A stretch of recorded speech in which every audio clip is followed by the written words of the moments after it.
Hi, my name is Laken Wilson. I work at the ARC of Cumberland and Perry counties. I'm a special education advocate here at 𝐶PARC. I'm also a parent, and today I'm talking to other parents about their kiddos wearing masks when returning to school. First, talk about the mask positively and make sure you're modeling the mask. Use simple language when talking to your kiddos.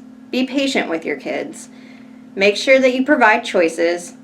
Increase the length of time that your child's wearing their mask. Make sure that you're reinforcing them and answer any questions that they might have. Now let's dive a little deeper into this. Make sure that you're positive all the time. Your kids will be listening to you at all times, so make sure that you're being positive about their mask. Make sure that you're modeling their mask. If you're out in the grocery store, make sure that you're explaining positively why you're wearing that. Make sure you're using simple language with your kiddos. Sometimes coronavirus and COVID can be big words for kids, so maybe just suggesting using germs as an overall word.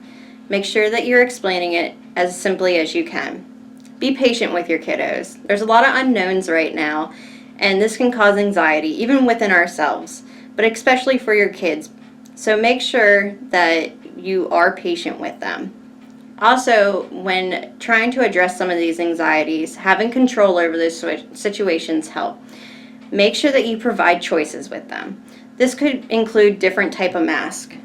Sometimes you might want to have a cloth mask. Sometimes those throwaway masks. There's masks that have the elastic bands that maybe go behind the head instead of the ears for kids that are sensitive with their ears. Sometimes picking out a cute pattern, maybe a favorite animal or a favorite superhero. Different ties can be provided. Make sure that you give your kids different options and that they can explore these options. Make sure that once they find a mask that they enjoy, this is when you want to start practicing. So some kids, you might just want to have them hold it for the first day, just to be used to the presence of a mask. Then we might increase to only having the elastic band around one ear before completely covering the face with the mask. At this point then, we want to increase the increments as much as we can, whether this be a minute to start and then we increase to 2 minutes.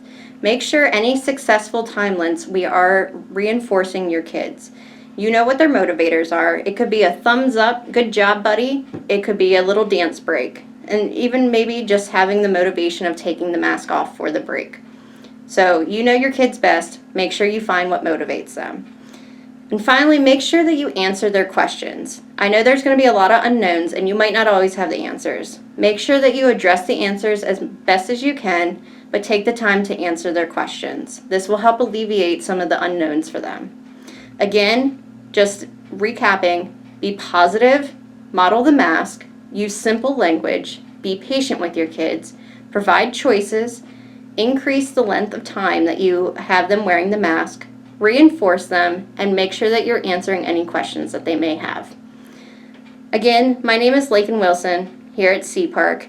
Hopefully this video has helped in some manner to get your kids back to school.